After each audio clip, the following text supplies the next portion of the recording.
My sister wanted a picture-perfect Thanksgiving, but I refused to be her backup chef this time. Hi, I'm Eric. I'm 37, a trauma nurse in Chicago, and this past Thanksgiving, I finally figured out what my family really thought my time was worth. Spoiler, it's slightly less than a frozen turkey and way less than Jenna's Pinterest tablescapes. It started, as these things often do, in a family group chat. Only homemade this year. Jenna texted, like it was a friendly suggestion and not a commandment carved in stone. No store-bought anything. Let's make it special. I should have known then. Now, context. I'm single, I work 12-hour shifts in the ER, and the week of Thanksgiving I was scheduled for 4 in a row, including the night before the holiday. That's 4 days of cardiac arrests, overdoses, flu season chaos, and people showing up with chest pain because they just didn't want to bother anyone. So I replied, politely, I can bring something, but it'll have to be from the store. My schedule's packed. Jenna hit back in under a minute. Homemade only. Those are the rules, smiley face. That smiley face? Psychological warfare. I stared at it for a full 30 seconds. Then I typed out, then I won't be able to make it this year. Have a great one. Sent. Closed the chat. Ate leftover noodles, standing over my sink like a raccoon, and felt, for the first time in years, weirdly free. But the story doesn't end there. Because nobody, and I mean nobody, in my family actually believed I'd follow through. Especially not Jenna, whose entire identity is wrapped around hosting holidays she doesn't actually want to cook for. So I stayed home, put on sweatpants, watched a rerun of Die Hard. Thought maybe, just maybe, I'd finally be left alone. At 8:03 p.m., my phone lit up with a text from Dad. Where's the turkey? You were supposed to bring it. Oh, buddy. I put my chili down, took a deep breath, and typed. I thought store-bought wasn't allowed. Then I flipped my phone face down and listened to the sweet, sweet sound of absolutely nothing. The sound of a boundary holding. The phone buzzed again 30 seconds later. Another text from Dad. We assumed you were making it. Everyone's here. Oven's ready. Let me rewind a bit, because clearly my family had rewritten some history in their heads. When Jenna made her homemade-only declaration, I'd said, in plain English, I couldn't commit to cooking anything that week and offered to buy a fully prepared turkey from a local caterer. The good kind too, not some dry, oversalted brick. They declined, firmly. So now, standing in my apartment with my bowl of chili and a horror movie paused on Netflix, I watched the typing bubbles come and go like they were testing the water before cannonballing into guilt mode. Then came Mom's call. I let it ring. Then Jenna. Voicemail. Then Dad again. Persistent, if nothing else. When I finally checked the group chat, it was like walking into a passive-aggressive fireworks show. Mom, really, Eric? Everyone's disappointed. Jenna, the kids are crying. No turkey. Are you proud of yourself? Tyler, Jenna's husband, who only speaks when sports are involved. Not cool, dude. Cousin Rachel chimed in too. Wait, no turkey?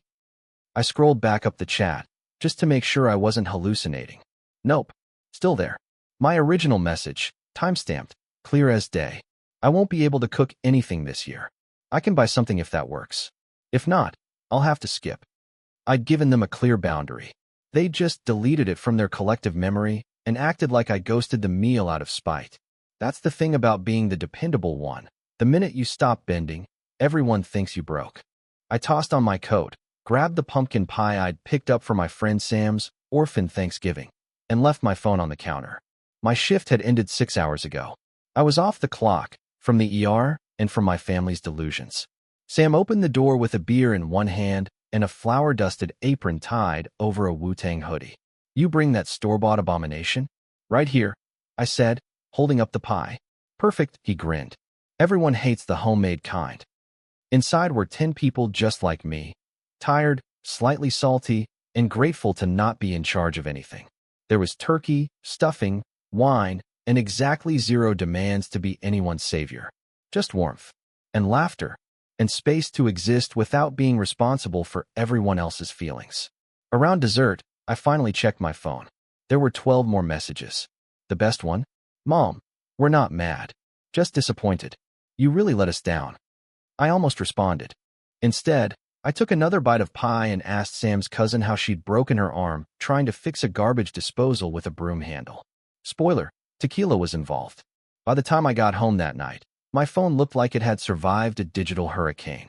38 unread messages. 2 missed calls from Mom. 1 from Dad. 3 voicemails from Jenna. I sat on my couch, kicked off my boots, and pressed play on the first voicemail. Jenna's voice came through, trembling with righteous fury.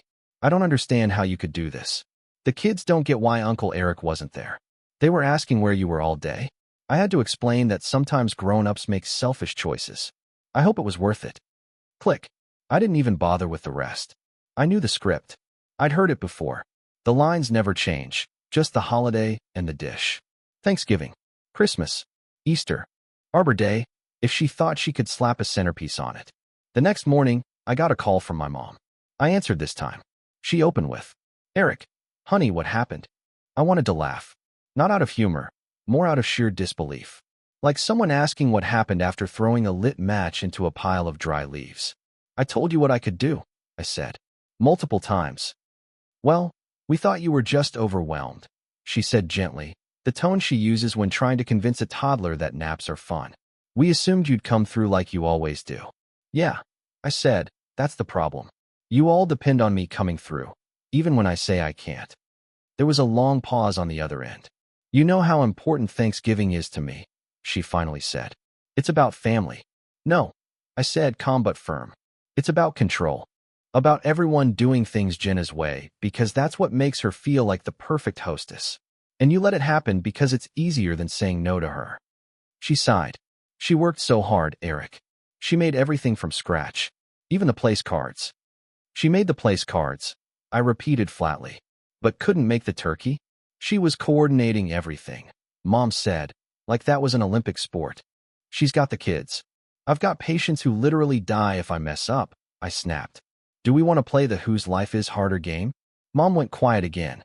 Then she said, like she hadn't heard anything, "Maybe next year we can just keep it simple. I'm sure we can find a compromise." I hung up a few minutes later with that old familiar ache behind my eyes. The kind you get when you bang your head against a wall so many times you start thinking maybe you're the problem. But then something shifted. Because this time, I hadn't caved. And the world hadn't ended. There was no police report, no lightning strike, no irreparable damage. Just a dinner, with no turkey. And for once, I wasn't the one left scraping cranberry sauce off a casserole dish at 11 p.m. The fallout didn't hit all at once. It was more like emotional aftershocks. Subtle, passive-aggressive, and deeply familiar. Jenna posted a photo on Facebook 3 days later, her kids smiling in front of the dining table, a sad little caption underneath. "Even when things don't go as planned, we're thankful for what really matters, family. Some of us, anyway." Mom commented with a single tear face emoji. Classic. Cousin Greg, the one who always shows up an hour late and leaves with Tupperware, replied, "Hope everything's okay over there." I didn't take the bait. I just closed the app and went back to eating a bagel over my sink like a man with 0 regrets and 1 solid boundary. But things got weird fast. Aunt Linda texted me, "Hey, your mom's been crying to everyone. What happened?" So I sent her screenshots. The full chat log. My offer. Jenna's rules. My very clear, very reasonable reply. 5 minutes later. "Oh," she wrote. "Yeah, that's not great. They're making it sound like you no-showed for no reason." And just like that, I realized the narrative had been rewritten. Not by accident. Not by miscommunication. No, they were actively reshaping the story to make me the villain. Not the overworked trauma nurse who offered to pay for dinner. No, I was now the cold, selfish brother who let his family starve on Thanksgiving. And the part that stung? Some people believed them. Cousin Mike texted, "Damn man, couldn't you have just made the turkey and spared the drama?" I stared at the message for a long time. Then I typed. I worked 12-hour shifts. I gave them a solution. They chose vibes over reality. He left me on read. But not everyone ghosted. One of the younger cousins, Leah, 22, pre-med, sarcastic as hell, messaged. Just saw the screenshots. "Jenna's, those are the rules energy, is giving cult leader. You good?" I laughed for the first time in 2 days. "I'm good," I wrote. Better, honestly. Because I was. For the first time, I hadn't shoved down my frustration, hadn't twisted myself into a Thanksgiving pretzel just to avoid conflict. And yeah, the group chat was quieter now. But so was my brain. No more mental gymnastics. No more calculating how many hours I could sleep, cook, drive, and smile through gritted teeth without losing my mind. Just peace. And leftover pumpkin pie from Sam's fridge, which, as it turns out, is even better when no one's yelling about gravy consistency in the background. 2 weeks later, Mom called with her forgiving but still martyred voice. "Eric," she said, drawing out the vowels like she was trying to summon patience from the spirit world. "I've been thinking, maybe we could start fresh for Christmas." "Here we go. I'm working Christmas Eve," I said, already seeing where this was heading. "And Christmas morning." She made a disappointed noise that sounded like a deflating balloon. "Oh, well, maybe we do something simple the day after?" Jenna said she'd host again. "You wouldn't have to cook." I didn't respond right away. I was mid-sip of coffee and trying not to launch it across the kitchen. Wouldn't have to cook. Translation: I'd be expected to help with cleanup, be the entertainment, foot the grocery bill, and probably fix their Wi-Fi again, while Jenna pointed out that Tyler just isn't good with technology. "Let me think about it," I said, the international signal for I'm buying time to find a reason to say no that won't make you cry. But she wasn't done. "She really is trying, you know," Mom said softly. "She made those cookies for the kids' school all by herself." "Impressive," I said. "Did she also deep fry the guilt she's been serving me since Thanksgiving?" Mom gasped like I'd cursed in church. "That's not fair. Neither is rewriting what happened, so I look like a villain." She went quiet for a beat. I don't want the family to fall apart." There it was. The nuclear button. I exhaled slowly. "Mom, the family isn't falling apart because I didn't make a turkey. It's cracking because you and Jenna expect me to act like a third parent and backup chef and part-time therapist. And when I stop doing all that, suddenly I'm the problem." "You're twisting things," she said, but her voice wavered. "Am I?" I asked. "Or am I just finally describing them out loud?" Silence again. And then, shockingly, she said, "Maybe you could just stop by for dessert? No tasks. No assignments. Just a visit. Progress? Maybe." I told her I'd think about it. And I actually meant it. Because at this point, the part that scared them most wasn't that I skipped Thanksgiving. It was that I'd finally learned I could. Christmas came, and for the first time in years, I didn't wake up with a calendar full of obligations pretending to be traditions. I worked the overnight shift on Christmas Eve. 12 hours, 3 code blues, 2 chest tubes, and 1 patient who brought cookies for the heroes. I was exhausted and wired on caffeine by the time my shift ended. Normally, I'd head straight to Jenna's in a blur of deodorant, adrenaline, and resentful gift bags. This time, I went home, made a strong cup of coffee, and crawled into bed while the city opened presents without me. When I woke up late afternoon on the 25th, there were no missed calls. Just a text from Mom. "Hope you had a good shift. No pressure, but we'd love to see you tomorrow if you're free. I'm making that lemon tart you like." No guilt. No tactics. Just a genuine invitation. I stared at the screen for a long moment, half expecting a second message with a hidden trap. When none came, I replied, "Thanks. I'll swing by around 3 tomorrow. Can I bring anything?" "Mom, just yourself. I brought a chocolate cake from the bakery anyway." When I arrived, Jenna opened the door. She looked civil. Tired, maybe, but not armed for battle. The house smelled like pine and powdered sugar. The table wasn't color-coordinated or Instagram-ready. No calligraphy name cards. Just paper plates and a stack of holiday napkins someone clearly forgot to iron. I didn't hate it. Jenna offered me coffee and did a pretty good impression of someone who hadn't tried to emotionally blackmail me for weeks earlier. We exchanged polite updates. I told her about the Christmas Eve chaos at work. She told me Tyler had burned the ham and they'd eaten pizza in Christmas pajamas. It was the most human conversation we'd had in years. But then, as I was getting ready to leave, she pulled me aside in the hallway. That same narrow strip of carpet where we'd had every sibling standoff since 1995. "You really hurt me," she said quietly. "The kids missed you." "I missed you." I nodded. "I missed them too. But I needed to take care of myself." "You could have tried harder." I met her eyes. Calm. Direct. "I did. You just didn't like the form it took." She didn't argue. Just exhaled through her nose and said, "You've changed." And instead of denying it, I just said, "Yeah, I have." That winter was the quietest season I'd had in years. No late night, just one thing, calls from Jenna. No spreadsheets from Mom outlining holiday prep like it was a NATO operation. Just silence. And it wasn't awkward. It was peaceful. Almost eerie, like my phone had finally learned boundaries too. Don't get me wrong, I was still the family's unofficial medical consultant. Dad called me once about a weird mole. Mom asked me if her new multivitamin would interfere with her thyroid meds. But the tone had shifted. They asked now. They didn't just assume. I started using my days off differently. Reading books I never had time to finish. Taking walks that didn't involve sprinting through hospital corridors. Meeting friends for drinks where I didn't show up 10 minutes late and half asleep. And the biggest surprise? I didn't feel guilty. Not even a little. Because here's what I'd learned. When you're always the one filling in the gaps, people stop noticing the gaps even exist. They forget how much work goes into being the reliable one. They mistake exhaustion for endless capacity. And the first time you stop, really stop, they treat it like betrayal. But eventually, they adapt. Or at least, they stop expecting you to set yourself on fire to keep their holiday aesthetic warm. By Easter, Mom sent a group message that simply said, "Casual brunch.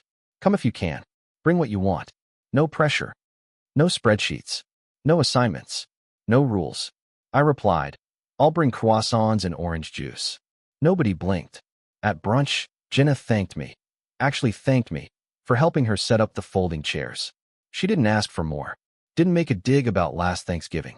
Just handed me a mimosa and asked if I'd watched that new hospital drama that gets everything wrong. And later, when we were cleaning up, she said, "The kids love when you're here, even if it's not always." I smiled. That's how I feel about the holidays, too. We didn't hug. We're not that kind of family. But it felt like something had thawed. It didn't fix everything. But it was a start. It's been a year since the turkey incident. And you know what? No one's brought it up since. Oh, sure. It lives in the family lore now, tucked between the year the power went out mid-dinner and that time Grandpa accidentally used salt instead of sugar in the pie. But it's softened around the edges. Muted. Nobody dares say it out loud. But I think even Jenna knows deep down. That was the year I stopped letting my time be treated like a buffet, free, unlimited, and always available. This Thanksgiving, it looked very different. Mom texted a week early. "No pressure, but we're doing a potluck again. Bring something easy, or just bring yourself." I laughed when I read it. Not out of spite. Out of something closer to relief. I brought a roasted butternut squash salad from a new place I'd found near the hospital. It wasn't homemade. No one flinched. When I walked in, Jenna handed me a glass of wine and said, "There's no turkey this year. We did ham. Easier. Lower stakes." I raised an eyebrow. She shrugged. Turns out dinner doesn't fall apart without a giant bird. That night, I stayed till dessert. Played Uno with my niece and nephew. Answered exactly 0 questions about rashes, cholesterol, or mortgage advice. On the way out, Mom gave me a hug, a real one this time, and said, "I'm glad you came." I looked at her and smiled. Me too. Not because I'd been guilted into it. Not because someone needed saving. Just because I wanted to be there, on my terms. That's the thing about boundaries. People act like they're walls, but they're really bridges. They don't keep people out. They show them where the safe entry points are. And when you finally learn how to build them, you stop showing up out of obligation. You start showing up because it feels good to be somewhere you're respected. Even if the turkey never makes an appearance again.